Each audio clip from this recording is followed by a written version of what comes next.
Welcome friends, Igor is here, and in this video we will define and look at examples of vector representations. In this lesson we will define vector representations, prove that vector representations are linear transformations, and compute vector representations of vectors in several different vector spaces. Let's get started. Here is a definition of a vector representation.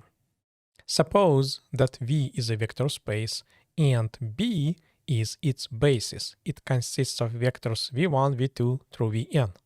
In this case, n is the dimension of the vector space V. The vector representation relative to this basis B is a function which we denote by rho sub B, and it goes from the vector space V into the vector space of column vectors of size n. Here's how this vector representation function is defined. Each vector W of the vector space V can be uniquely represented as a linear combination of the vectors in the basis B. We take the scalars from this linear combination and write them as a column vector. This column vector is the value of the function rho B on the vector W. This definition helps you see visually what is going on, but I could have replaced all these equations with more compact presentation as follows. It simply says that the first scalar in this linear combination is the first component in the representation vector, the second scalar is the second component, and so on. Remember that the vector representation depends on the choice of the basis B. Let's prove that vector representation is a linear transformation.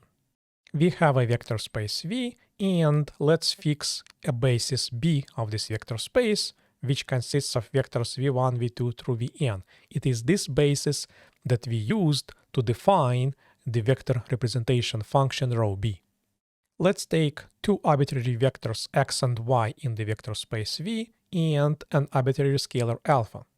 Then each of the vectors x and y can be uniquely represented as a linear combination of the basis vectors.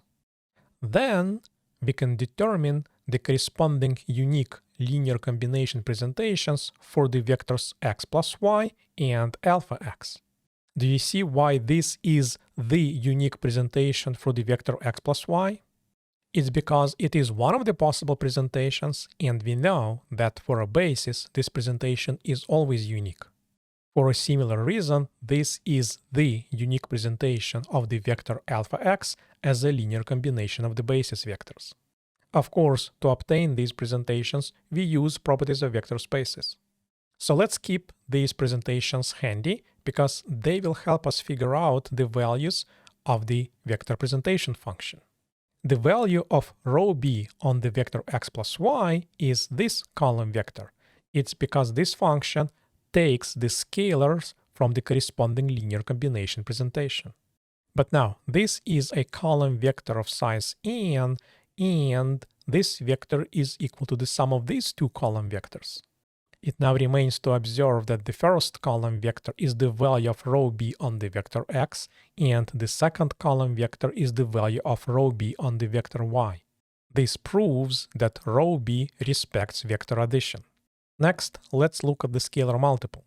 The value of rho B on the vector alpha x is this column vector because we simply pick up the corresponding scalars for the presentation of the vector alpha x as a linear combination of the basis vectors.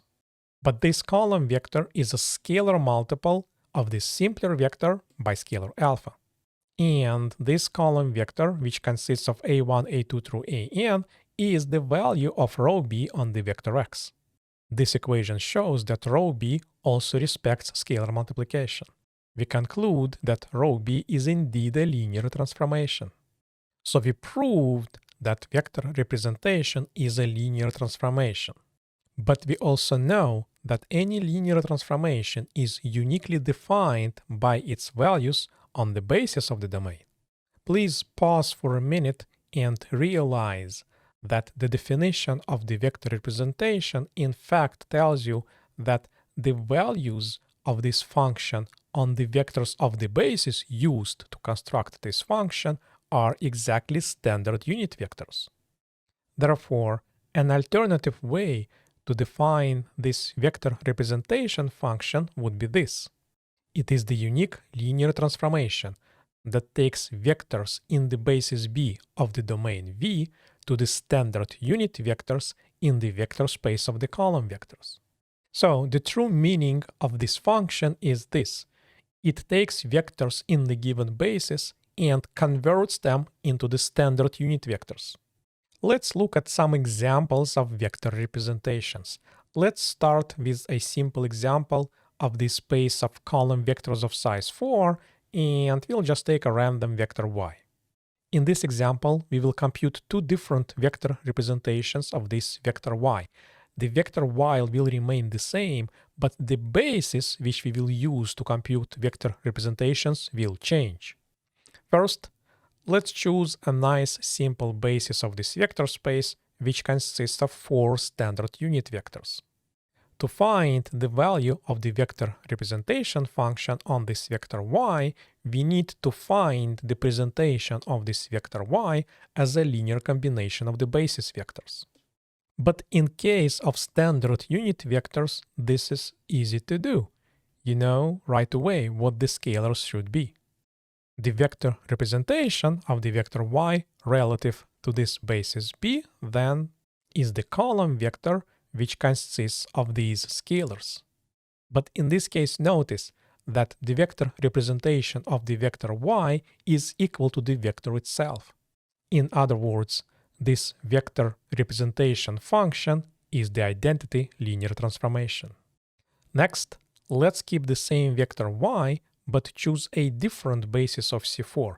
For example, this basis C. You can quickly check that it is indeed a basis by using these column vectors as columns in the matrix and checking that this matrix is non-singular. We need to find the linear combination presentation for the vector y in terms of the given basis. But the unknown scalars are the solutions of the linear system where the vectors u1, u2 through u4 are used as columns in the coefficient matrix and the vector y is used as a vector of constants. We can reduce the augmented matrix of this linear system and we will find a unique solution. Now we know how the vector y is represented as a linear combination of the vectors in the basis C, and we use these scalars to write the value of the function rho c on the vector y. Notice how the vector representation changed when we took a different basis. In the second example, let's compute a vector representation in the vector space of polynomials of degree at most 2. For example, let's choose a nice basis of the vector space of polynomials, and then it is easy to decompose any polynomial into a linear combination of the given basis. This allows us to quickly write the value of the vector representation. You see a simple pattern in this case?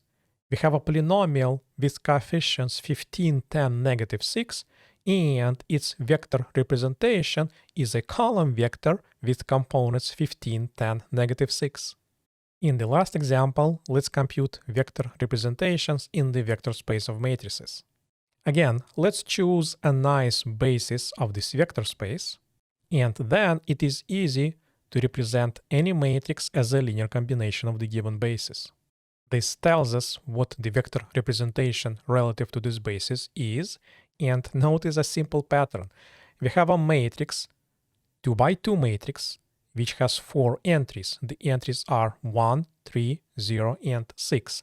Its vector representation is a column vector of size 4 with entries 1, 3, 0, and 6. Do you start seeing on an intuitional level what is going on here? Polynomials of degree 2 are characterized by 3 coefficients, but so are column vectors of size 3. 2 by 2 matrices are characterized by 4 entries, but so are column vectors of size 4. Maybe these vector spaces are not that much different after all. If you found this video useful, please give it a like to help others discover this content and subscribe to this channel to see more of these videos. In the next video in this series, we will achieve the ultimate goal of any mathematical discipline. We will completely classify the objects of study of linear algebra, finite dimensional vector spaces. I will see you later.